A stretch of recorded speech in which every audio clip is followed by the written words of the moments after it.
women's race. The 37-year-old Australian has lived in Carlsbad, California since 1991 with her husband and coach, Pete Coulson. Remember, this was his idea. When she was winning or not, it was impossible not to notice the smile on the face of Natasha Bodman. This time, no smile. That swim put her far behind, and while she's moved up to 11th place, she still trails McKeely Jones by 12 minutes. Norman Stadler is still rocking across the lava fields, and nobody on record can beat him on wheels. The huge bonus is that there's no heat from the sun for the lava to absorb and turn this place into a sauna. And there's no wind. It's like everybody hit the IRONMAN weather lottery. Last year's champion Faris Al-Sultan is in second, leading a pack of pursuers, which includes Aussie Chris McCormack, whose strength is in the run.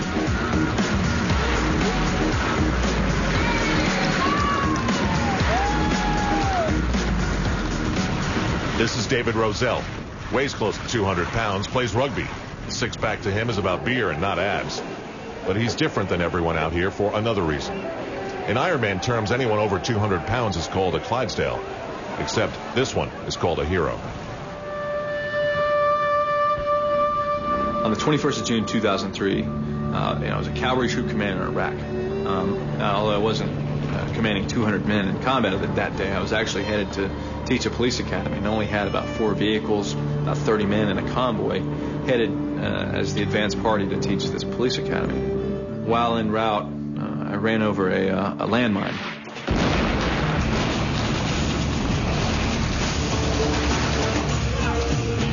I spent a lot of time explaining what it felt like to be blown up, but it's exactly as you imagine it. It's just a moment of just chaos. I tried to evacuate myself, and I put my foot out what was left of my leg out the vehicle, and I was pushing on the ground to try to pull my left leg free. And as I did that, I looked down and saw blood and bone coming out my boot, which explains why it felt mushy. And that's when I realized I was injured.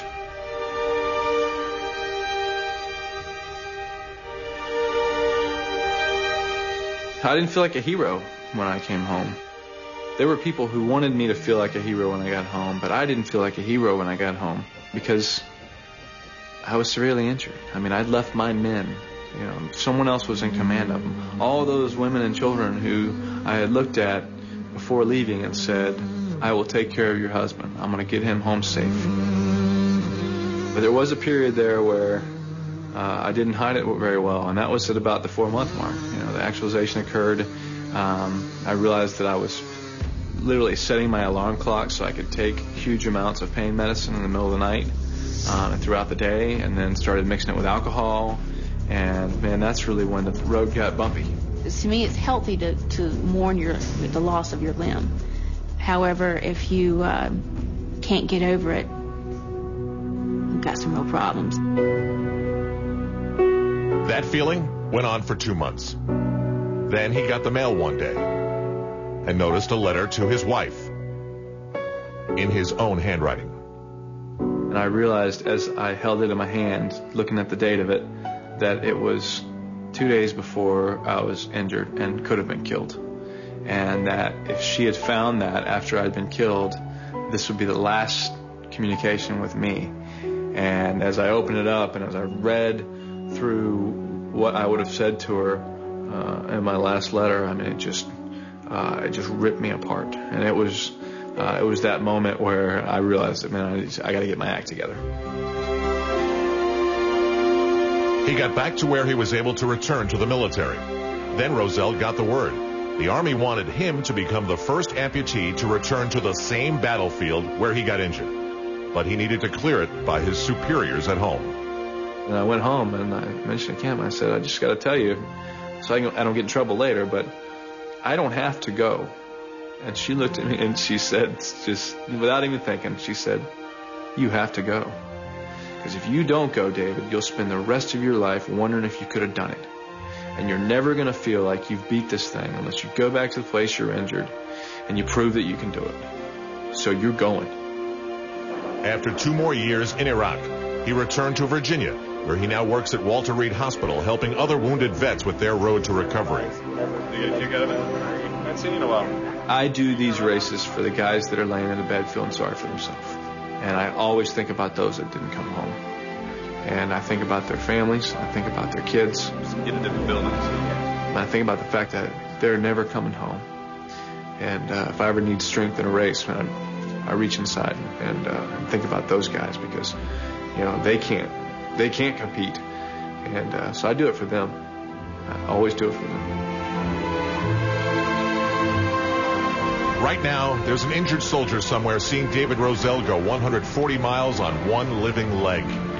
He's a hero, all right.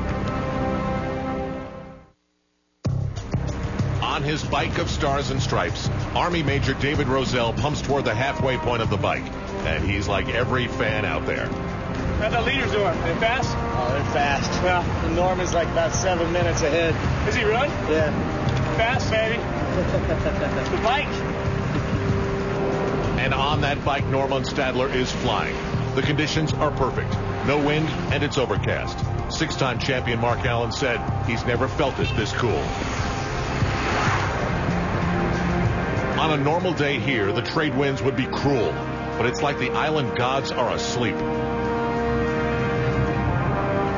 Stadler hits the turnaround at Hawi with a record time on the bike in his sights.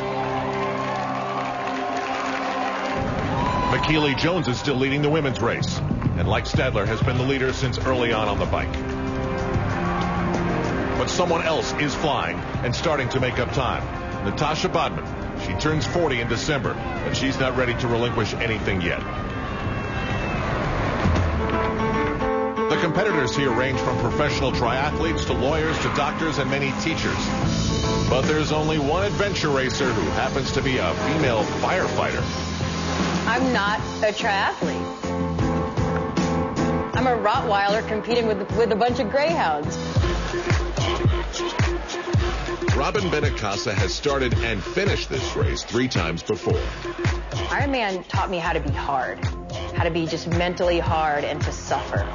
And I took that and brought it to adventure racing.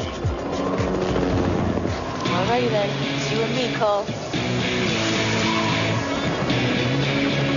She's been a top adventure racer for 12 years.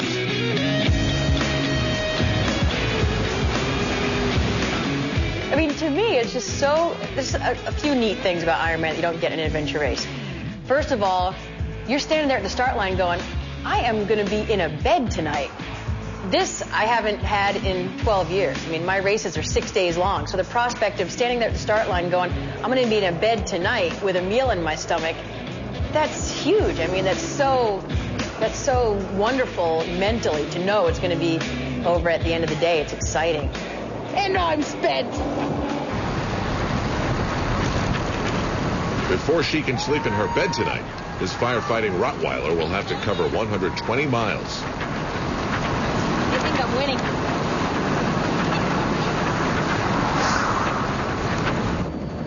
There's a trademark of the Big Island the competitors can't see, but it can sneak up on you and make life miserable. So far it's been missing, but now it's back. The wind, it makes it tougher. There's no doubt about it. It does make it tougher. You have to be really conservative in certain areas. It's a long day, so you don't want to, give up all your energies. Winds come in, they hit the mountains, and the mountains act as a funnel at 13,000 feet.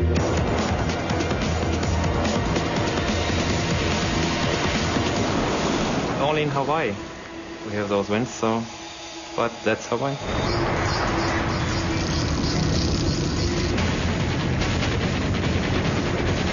Wait, I'm pedaling hard, I'm going downhill. Why am I not going, 25, 28, 30 miles an hour? What is going on? It can feel like you're biking into a wall and that you're not really moving forward. When I make that turn up to Hawi, I look and see if there's any white caps. If there's white caps, I know it's going to be a tough wind day. The winds that we tend to get out on the far end of the course here are the crosswinds. The crosswinds, where you feel like you're going to die because you feel like you're going to get thrown off your bike. They're the type that you can't prepare for. You don't